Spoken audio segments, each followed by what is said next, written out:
إن الحمد لله نحمده ونستعينه ونستغفره ونعوذ بالله من شرور أنفسنا ومن سيئات أعمالنا. من يهده الله فلا مضل له ومن يضلل فلا هادي له، وأشهد أن لا إله إلا الله وحده لا شريك له، وأشهد أن محمدًا عبده ورسوله. أما بعد، فإن خير الحديث كتاب الله، وخير الهدي هدي محمد صلى الله عليه وسلم، وشر الأمور محدثاتها، وكل محدثة بدعة، وكل بدعة ضلالة، وكل ضلالة في النار. فاعوذ بالله السميع العليم من الشيطان الرجيم. بسم الله الرحمن الرحيم.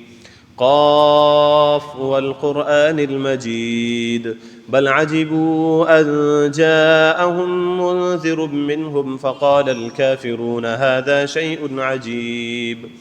أإذا متنا وكنا ترابا ذلك رجع بعيد.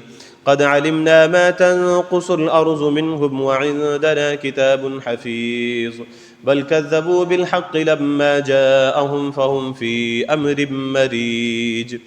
أفلم ينظروا إلى السماء فوقهم كيف بنيناها وزيناها وما لها من فروج. والأرض مددناها وألقينا فيها رواسي وأنبتنا فيها من كل زوج بهيج، تبصرة وذكرى لكل عبد منيب. ونزلنا من السماء ماء مباركا فأنبتنا به جنات وحب الحصيد، والنخل باسقات لها طلع نضيد، رزقا للعباد وأحيينا به بلدة ميتا كذلك الخروج.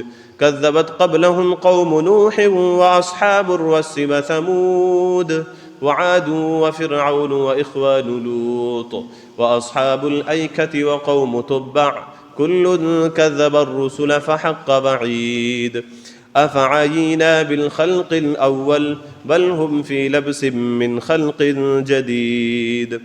وقال الله تبارك وتعالى في كلامه المجيد: أعوذ بالله من الشيطان الرجيم. بسم الله الرحمن الرحيم. أم يحسدون الناس على ما آتاهم الله من فضله. وقال النبي صلى الله عليه وسلم: دب إليكم داء الأمم قبلكم، الحسد والبغضاء هي الحالقة، لا أقول تحلق الشعر ولكن تحلق الدين. رواہ الترمذی. حاضرین جمعہ، تمام قسم کی تعریفات، توصیفات، بڑائی، بزرگی، کبریائی اللہ وحدہ لا شریک کے لیے لائق و زیبا و سزاوار ہے، جو سارے جہانوں کا خالق و مالک ہے، مربی ہے، پالنہار ہے.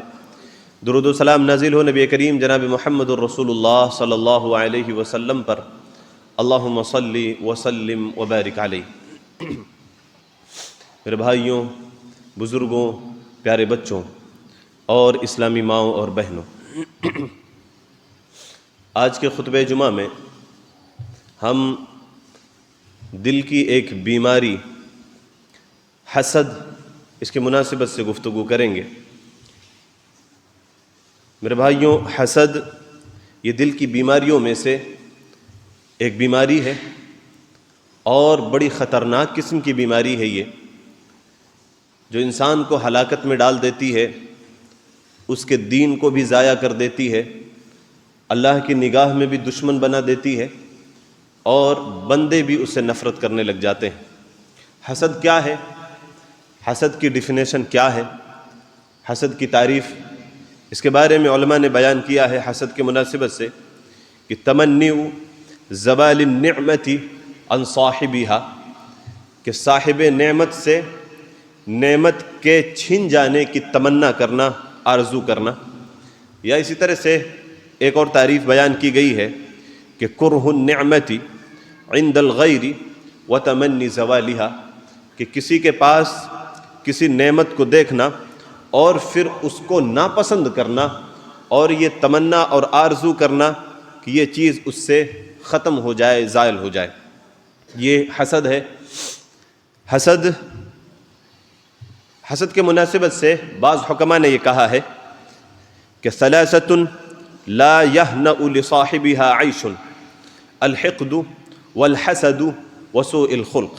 بعض حکماء نے یہ کہا کہ 3 چیزیں ایسی ہیں کہ اگر کسی انسان کے اندر آ جائیں تو اس کی زندگی خوشگوار نہیں رہ سکتی ہے، پریشانیوں میں انسان مبتلا ہو جاتا ہے۔ پہلی چیز الحقد، بغض، والحسد، اور حسد، وسوء الخلق، اور بد اخلاقی، برے اخلاق والا ہونا۔ یہ 3 خصلتیں کسی انسان کے اندر اگر آ جائیں تو انسان کی زندگی ناخوشگوار ہو جاتی ہے، پرسکون نہیں رہ سکتا ہے انسان۔ حسد ایک ایسی بیماری ہے کہ جو کئی ایک بیماریوں کے بعد انسان کے اندر جنم لیتی ہے، یا کئی ایک بیماریوں کو یہ خود جنم دیتی ہے، پیدا کرتی ہے، جیسے کہ نفرت، کسی سے نفرت ہو جانا، بغض، دیکھ کر کے جلنا، دشمنی، اور اسی طرح سے حسرت کسی چیز کی، اور اللہ تعالیٰ کی قضا، اور اسی طرح سے اللہ تعالیٰ کی جو تقسیم ہے اس پر ناراضگی، ڈپریشن اور غم، یہ ساری چیزیں، پریشانیاں، یہ ساری چیزیں، ان چیزوں کی وجہ سے یا تو حسد انسان کے اندر پیدا ہوتا ہے، یا حسد اگر کسی انسان کے اندر ہے تو وہ ان بیماریوں کو جنم دیتی ہے۔ اتنی خطرناک چیز ہے۔ مثال کے طور پر حسد کس کو کہتے ہیں کہ کوئی شخص کسی انسان کے ہاتھ میں ایک خوبصورت گھڑی دیکھتا ہے، خوبصورت موبائل دیکھتا ہے، اچھا موبائل دیکھتا ہے، سامنے والا یہ تمنا کرتا ہے، آرزو کرتا ہے کہ کاش کہ اس کی یہ گھڑی خراب ہو جائے، ضائع ہو جائے، یہ موبائل اس کا ضائع ہو جائے، ٹوٹ جائے، خراب ہو جائے، چوری ہو جائے، کسی طرح سے اس کے پاس نہ رہے۔ یا اسی طرح سے ایک انسان دوسرے انسان کو دیکھتا ہے کہ اس کے پاس گھر بہت اچھا ہے، بڑا پیارا گھر ہے، اب ایک آدمی اس کو دیکھ کر کے یہ تمنا کرتا ہے کہ کاش کہ اس کا گھر گر جائے، اس کے گھر میں خرابی پیدا ہو جائے، کسی طرح سے ٹوٹ جائے، قبضہ ہو جائے، اس کے ساتھ اور کوئی تمنا نہیں ہوتی، بس اس کے پاس نہ رہے۔ اس کے پاس اچھی گاڑی ہے، خوبصورت گاڑی ہے، بس تمنا یہ ہے کہ اس کے پاس یہ گاڑی نہ رہے، ایکسیڈنٹ ہو جائے، گاڑی خراب ہو جائے، مجھے ملے یا نہ ملے، بس اس کے پاس نہیں رہنی چاہیے۔ اور اسی طرح سے کم عمری میں بھی اس طرح کی بیماریاں انسان کو لاحق ہوتی ہیں۔ ایک طالب علم دوسرے طالب علم کی پوزیشن کو دیکھ کر کے یہ تمنا کرتا ہے کہ کاش کہ یہ بیمار ہو جائے، یہ پڑھائی نہ کر سکے، اس کے نمبرات اچھے نہ آئیں اور یہ فیل ہو جائے، اس کی پوزیشن اچھی نہ رہ جائے۔ ایک تاجر، دکاندار دوسرے دکاندار کو دیکھ کر کے چڑھتا ہے اور یہ تمنا کرتا ہے کہ کاش کہ گاہک اس کے پاس نہ جائیں، اس کا خسارہ ہو جائے، اس کا نقصان ہو جائے۔ اور اس طرح سے عورتوں میں بھی یہ بیماری پائی جاتی ہے۔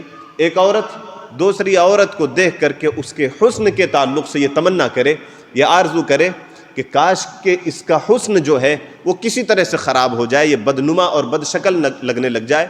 اچھا لباس پہنے ہوئے ہے، بس تمنا یہ کرتی ہے کہ کسی طرح سے یہ کپڑا اس کے جسم سے اتر جائے اور اس کا حسن کسی طرح سے خراب ہو جائے۔ یہی ساری وہ چیزیں ہیں جو حسد کہلاتی ہیں۔ ہمیں اپنی ذات سے کوئی واسطہ نہیں ہے، بس سامنے والے کی ذات سے ہمیں یہ واسطہ اور تعلق ہے کہ یہ نعمت جو اس کے ساتھ میں ہے، یہ نعمت اس کے پاس نہیں رہنی چاہیے، اسی کا نام حسد ہے۔ ایک چیز ہوتی ہے رشک کرنا، انسان یہ تمنا کرتا ہے کہ کسی کو دیکھ کر کے کہ یہ چیز اس کے پاس میں ہے، ٹھیک ہے رہے، یہ جذبہ اس میں شامل رہتا ہے کہ مجھے بھی مل جائے۔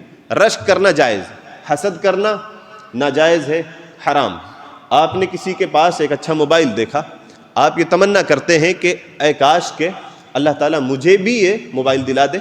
کسی کے پاس ایک اچھی گاڑی آپ نے دیکھی، تمنا کرتے ہیں کہ بہت خوبصورت ہے، بہت اچھی گاڑی ہے اس کے پاس، اے کاش کہ مجھے بھی یہ گاڑی مل جائے۔ یہ تمنا کرنا، اس طرح کی آرزو کرنا، یہی رشک کہلاتا ہے۔ اس کے پاس باقی رہے، وہ ضائع نہیں ہو، وہ تلف نہیں ہونا چاہیے۔ گاڑی ہے، اس کا ایکسیڈنٹ نہیں ہو، اللہ کرے کہ اس کے پاس رہے، لیکن مجھے بھی مل جائے۔ اس کے پاس دولت ہے، اچھی گاڑی ہے، اچھا گھر ہے، اللہ کرے اس کے پاس برقرار رہے، اس کو مزید برکت دے اللہ تعالیٰ، اللہ پاک مجھے بھی دے دے۔ یہ تمنا کرنا، آرزو کرنا، یہی رشک کہلاتا ہے، اور یہ ممنوع نہیں، یہ ممنوع نہیں ہے، یہ جائز ہے۔ لیکن یہ تمنا ساتھ میں کرنا کہ مجھے ملے یا نہ ملے، بس اس کے پاس نہیں رہنا چاہیے، ضائع ہو جانا چاہیے، ایکسیڈنٹ ہو جانا چاہیے، یہ بیمار ہو جانا چاہیے، یہی حسد ہے اور یہ حرام ہے اور یہ جان لیوا ہے، یہ انسان کے ایمان کو ضائع کر دیتی ہے۔ رشک اور حسد کے مناسبت سے مسلم شریف کی روایت ہے، اللہ کے نبی صلی اللہ علیہ وسلم نے ارشاد فرمایا کہ لا حسد الا فی اثنتین، کہ دو باتوں میں رشک کرنا جائز ہے. رجل آتاہ اللہ القرآن فہو یقوم به آناء اللیل وآناء النہار، کہ ایک وہ شخص جسے اللہ تعالیٰ نے قرآن دیا، قرآن حفظ کرنے کی توفیق دی، اس کو قرآن یاد کروا دیا، اب اس قرآن کی وجہ سے وہ رات میں قیام کرتا ہے، اس میں قرآن کی تلاوت کرتا ہے یا قرآن کریم کی تلاوت کرتا ہے دن میں اور رات کی گھڑیوں میں. وَرَجُلٌ آتَاهُ اللَّهُ مَالًا، اور دوسرا وہ شخص کی جسے اللہ تعالیٰ نے مال عطا فرمایا ہے، فَهُوَ يُنْفِقُهُ آنَاءَ اللَّيْلِ وَآنَاءَ النَّهَارِ، کہ وہ اس مال کو دن اور رات کی گھڑیوں میں صرف کرتا ہے، اللہ کی راہ میں خرچ کرتا ہے. تو ایسے موقعوں پر رشک کرنا جائز ہے. یہ صحیح مسلم کی روایت. لیکن رشک کرنا اس طرح سے کہ اے اللہ اس کے پاس یہ نعمت باقی رہے لیکن مجھے بھی مل جائے، اس کے پاس ضائع ہو جائے پھر مجھے مل جائے، یہی حسد ہے. حسد کے مذمت کے تعلق سے قرآن و سنت کے اندر بہت سارے دلائل موجود ہیں، دلیل نہیں بلکہ دلائل موجود ہیں قرآن و سنت کے اندر. اللہ تبارک و تعالیٰ فرماتا ہے ام یحسدون الناس علی ما آتاہم اللہ من فضل، سورہ النساء کی آیت کریمہ ہے. اللہ تعالیٰ فرماتا ہے کہ لوگوں سے اس وجہ سے حسد کرتے ہیں کہ جو کچھ اللہ تعالیٰ نے اپنے فضل سے انہیں دے رکھا ہے اس بنا پر وہ حسد کرتے ہیں. ام یحسدون الناس علی ما آتاہم اللہ من فضل، یہ کس نے حسد کیا؟ کس سے حسد کیا؟ یہودیوں نے حسد کیا اللہ کے نبی صلی اللہ علیہ وسلم سے اور اہل ایمان سے. کس وجہ سے؟ ان کو اس بات سے حسد تھا کہ اللہ تعالیٰ نے آخری نبی بنی اسرائیل میں سے کیوں نہیں بنایا، اولاد اسماعیل میں سے کیوں اللہ تعالیٰ نے آخری نبی کا انتخاب کیا. اس بات کو لے کر کے انہوں نے حسد کیا. کس نے حسد کیا؟ یہودیوں نے. کس سے حسد کیا؟ مسلمانوں سے اور اللہ کے نبی صلی اللہ علیہ وسلم سے. اب دوسری آیت کریمہ دیکھتے ہیں. اللہ تعالیٰ فرماتا ہے، سورہ بقرہ کی آیت کریمہ ہے، وَدَّ کثیر من اہل الکتاب لو یردونکم من بعد ایمانکم کفارا. اللہ تعالیٰ فرماتا ہے کہ اہل کتاب یہودیوں میں اکثر لوگ یہودیوں میں سے یہ خواہش رکھتے ہیں، یہ تمنا رکھتے ہیں بعد اس کے کہ تم ایمان لے آئے ہو پھر سے کافر ہو جاؤ. وَدَّ کثیر من اہل الکتاب لو یردونکم من بعد ایمانکم کفارا حسدا من عند انفسہم. کس وجہ سے؟ ان کے دلوں کے اندر جو حسد ہے اسی بنا پر وہ یہ چاہتے ہیں. حسدا من عند انفسہم من بعد ما تبین لہم الحق، بعد اس کے کہ ان کے اوپر حق بات واضح ہو چکی ہے اس کے بعد یہ تمنا کرتے ہیں، آرزو کرتے ہیں. کس کے بارے میں یہ بات کہی گئی؟ اہل ایمان کے تعلق سے. حسد کرنے والے کون لوگ ہیں؟ یہودی یہ تمنا کرتے ہیں، آرزو کرتے ہیں بعد اس کے کہ تم ایمان لے آئے ہو پھر سے تم کافر ہو جاؤ. کس وجہ سے؟ ان کے دلوں کے اندر جو حسد ہے بس اسی بنا پر بعد اس کے کہ ان کے اوپر حق واضح ہو چکا ہے کہ تم صحیح راہ پر ہو اس کے باوجود یہ تمنا کرتے ہیں، آرزو کرتے ہیں. تو یہاں پر بھی حسد کس نے کیا؟ یہودیوں نے. اب تیسری دلیل کی طرف بڑھتے ہیں. اللہ کے نبی صلی اللہ علیہ وسلم فرماتے ہیں، سنن ابن ماجہ کی روایت ہے، علامہ البانی رحمۃ اللہ علیہ اس حدیث کو صحیح قرار دیتے ہیں کہ پیارے نبی صلی اللہ علیہ وسلم نے ارشاد فرمایا ما حسدتکم الیہود علی شیء ما حسدتکم علی السلام والتأمین، کہ یہودی تمہیں سب سے زیادہ جس بات سے تم سے حسد رکھتے ہیں وہ سلام کرنے پر اور آمین کہنے پر تم سے سب سے زیادہ حسد رکھتے ہیں. یہاں پر بھی حسد کرنے والے کون لوگ ہیں؟ یہودی. یہ تینوں دلائل رکھنے کے بعد، دو آیت کریمہ اور ایک جو ہے سنن ابن ماجہ کی روایت بیان کرنے کے بعد ہم اس نتیجے پر پہنچتے ہیں کہ حسد کرنا یہ یہودیوں کی فطرت ہے، یہودیوں کی خصلت ہے، مسلمانوں کی خصلت نہیں ہو سکتی. کسی کو دیکھ کر کے جلنا اور یہ تمنا کرنا کہ وہ ضائع ہو جائے، برباد ہو جائے، اس کی نعمت مٹ جائے، یہ یہودیوں کی خصلت ہے، مسلمانوں کی خصلت نہیں ہے. ہمیں اپنے آپ میں ٹٹولنا چاہیے کہ کہیں ایسا تو نہیں ہے کہ یہودیوں کی اس خصلت کو اور اس صفت کو ہم نے اختیار کر لیا ہے. یہ یہودیوں کی صفت ہے، یہودیوں کی خصلت. حسد کے مناسبت سے اللہ کے نبی صلی اللہ علیہ وسلم ارشاد فرماتے ہیں، مسلم شریف کی روایت ہے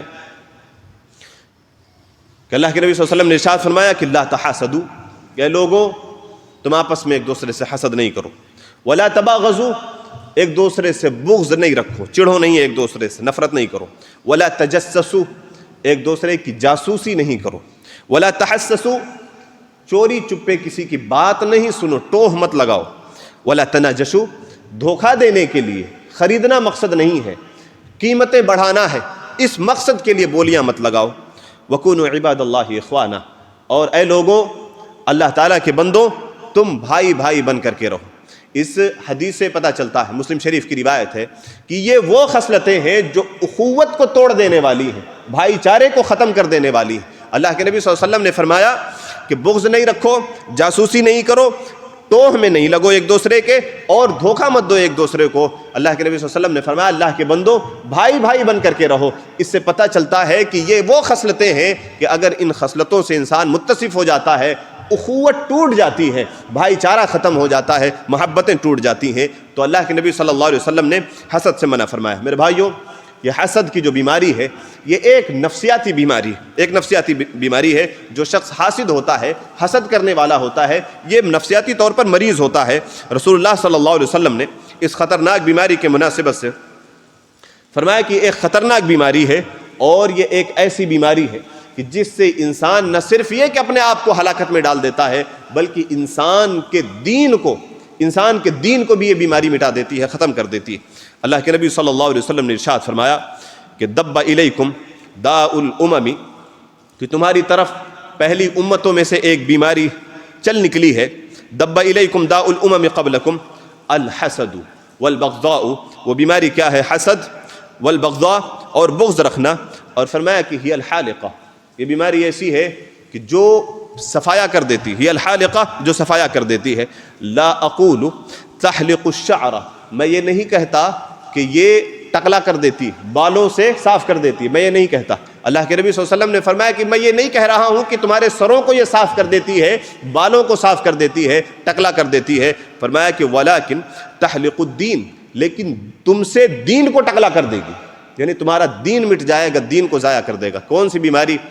داء الامم، پہلی امتیں، داء الامم قبلکم، اللہ کے نبی صلی اللہ علیہ وسلم نے فرمایا کہ دب الیکم داء الامم قبلکم، تم سے پہلے کی امتوں میں سے ایک بیماری ایسی ہے جو تمہاری طرف چل نکلی ہے۔ وہ بیماری کیا ہے؟ الحسد والبغضاء، حسد کرنا اور بغض رکھنا، حسد رکھنا اور بغض رکھنا، یہ ایمان کو ضائع کر دیتی ہے۔ میرے بھائیوں، ہمیں اپنے آپ میں ٹٹولنے کی ضرورت ہے، دیکھنے کی ضرورت ہے، کہیں ایسا تو نہیں ہے کہ ہمارے اندر بھی یہ بیماری پائی جاتی ہے۔ اگر یہ بیماری ہمارے اندر پائی جا رہی ہے تو ظاہر سی بات ہے کہ یہ ایسی بیماری ہے جو ہمارے ایمان کو ضائع کر دے گی۔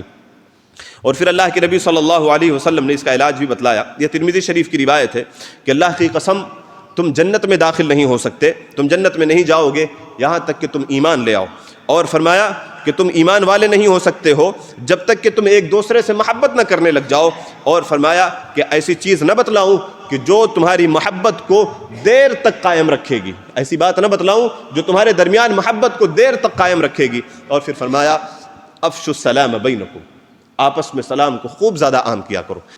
حسد کے اسباب بہت سارے ہو سکتے ہیں۔ حسد کیوں انسان کے اندر پیدا ہوتا ہے؟ ایک تو کچھ فطری چیز ہوتی ہے، لیکن حسد انسان کے اندر کیوں پیدا ہوتا ہے؟ عام طور پر سب سے پہلی بات اور سب سے خطرناک بات جو ہے، جو ہمارے ایمان کے بھی منافی ہے، ایمان کے منافی ہے۔ ایمان کے ارکان میں سے ایک رکن یہ بھی ہے کہ تقدیر پر ایمان ہونا چاہیے، تقدیر کے اوپر ایمان ہونا چاہیے انسان کے۔ ارکان ایمان میں سے ہے کہ ایمان پر جو ہے، ایمان کے ارکان میں سے ہے کہ انسان کو اپنے تقدیر کے اوپر راضی رہنا چاہیے جو کچھ اللہ تعالیٰ نے بنایا۔ تو حسد کے اسباب میں سے پہلا سبب ہی یہ ہے کہ انسان اللہ تعالیٰ کی جو رزق بانٹنے کی اور تقسیم جو اللہ تعالیٰ رزق تقسیم کرتا ہے اس سے وہ ناراض رہتا ہے، اسے خوش نہیں رہتا ہے۔ تو حسد انسان اس وجہ سے حاسد ہو جاتا ہے کہ وہ اللہ تعالیٰ کی تقسیم پر خوش نہیں ہوتا ہے کہ فلاں کو کیوں زیادہ دے دیا، مجھے کم کیوں دیا، اس کو یہ چیز دے دی مجھے کیوں نہیں دی۔ یہ پہلا سبب ہوتا ہے انسان کے اندر حسد پیدا کرنے کا۔ اللہ تبارک و تعالیٰ قرآن مجید کے اندر ارشاد فرماتا ہے اللہ یبسط الرزق لمن یشاء من عبادہ ویقدر لہ ان اللہ بکل شیء علیم، کہ اللہ تبارک و تعالیٰ ہی ہے جو اپنے بندوں میں سے جس کے لیے چاہتا ہے رزق کی فراوانی کر دیتا ہے اور جس کے لیے چاہتا ہے تنگ کر دیتا ہے۔ اللہ تبارک و تعالیٰ ہر چیز کا جاننے والا ہے۔ تو یہ اللہ تعالیٰ کا کام ہے، رزق فراہم کرنا، رزق تقسیم کرنا، یہ اللہ تعالیٰ کا کام ہے۔ اللہ تعالیٰ نے مقدر کیا ہے جس کے حصے میں جتنا جو جس کے لائق تھا، اللہ تعالیٰ نے اس کے لائق جس کو سمجھا ہے اس کو رزق کی فراوانی دی ہے۔ جب انسان حاسد ہو جاتا ہے تو پہلا سبب یہی بنتا ہے جس کی وجہ سے وہ حاسد بنتا ہے کہ وہ اللہ کی تقسیم سے ناراضگی کا اظہار کرتا ہے، اللہ تعالیٰ سے وہ خوش نہیں رہتا ہے، اپنی جو تقدیر اللہ نے بنائی ہے اس تقدیر کا انکار کرتا ہے۔ دوسری وجہ اور دوسرا سبب جس کی وجہ سے انسان حاسد بن جاتا ہے، تکبر کی وجہ سے اور خود پسندی کی وجہ سے، وہ یہ سمجھتا ہے کہ ساری نعمتوں کا مستحق صرف اور صرف میں ہوں اور میرے سوا کسی کے پاس یہ نعمت نہیں ہونی چاہیے. میں ہی عقل کل رکھنے والا ہوں, میں ہی عقل کل رکھتا ہوں, سارے فنوں کا میں ماہر ہوں. فلاں کے پاس دولت نہیں ہونی چاہیے, فلاں کے پاس گاڑی نہیں ہونی چاہیے, فلاں کے پاس اچھا گھر نہیں ہونا چاہیے, کسی کے پاس نہیں ہونا چاہیے. کیوں؟ اس وجہ سے میں ہی سب سے زیادہ اس کا مستحق ہوں, میں عقل کل رکھتا ہوں اور سارے لوگ تو بیوقوف ہیں. وہ خود پسندی میں مبتلا رہتا ہے, تکبر اس کے اندر آ جاتا ہے. یہ اللہ تعالیٰ کی تقسیم ہے میرے بھائیوں, یہ اللہ تعالیٰ کی تقسیم. جو جس کے لائق ہوتا ہے اللہ تعالیٰ اس کو نوازتا ہے. کسی سے اس طرح کی جو ہے یہ اس طرح کے جذبات رکھنا کہ میں ہی ساری باتوں کا مستحق ہوں, ساری چیزوں کا میں مستحق ہوں اور کوئی اس کا مستحق نہیں ہے, یہ چیز انسان کے اندر حسد پیدا کرتی. اور یہ تکبر اور خود پسندی کی وجہ سے ہوتا ہے. اور کس وجہ سے انسان کے اندر حسد پیدا ہوتا ہے؟ حاسد انسان کیوں ہو جاتا ہے؟ محسود جو شخص ہوتا ہے بعض چیزوں میں اللہ تعالیٰ اس کو تفوق عطا فرماتا ہے, حاسد کا ان چیزوں کے حصول سے وہ عاجز ہو جاتا ہے.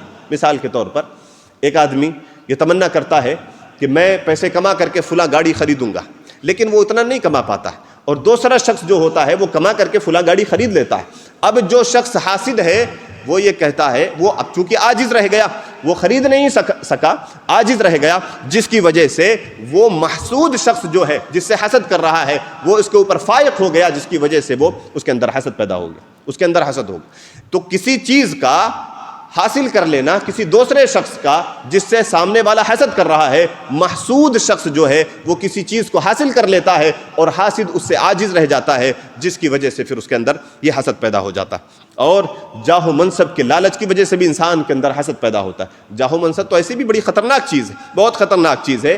ایک منصب کو حاصل کرنے کے لیے کئی لوگ دوڑ لگاتے ہیں, کئی لوگ پیچھے دوڑتے ہیں, لیکن کسی کو اللہ تعالیٰ جو ہے وہ مقبولیت دے دیتا ہے جس کی وجہ سے وہ انسان اس مقام تک پہنچ جاتا ہے. تو دوسرے جو شخص ہوتے ہیں وہ اس سے حسد رکھنے لگتے ہیں, حسد کرنے لگتے ہیں. یہ ایک اہم ترین سبب ہے جس کی وجہ سے انسان کے اندر حسد پیدا ہوتا ہے. یہ بھی ساری چیزیں اسی پہلے ضمن میں آتی ہیں کہ اللہ تعالیٰ ہی بہتر جانتا ہے کہ کس کے لیے کیا چیز مناسب ہے, اللہ تبارک و تعالیٰ اس کے لیے اس چیز کو کر دیتا ہے.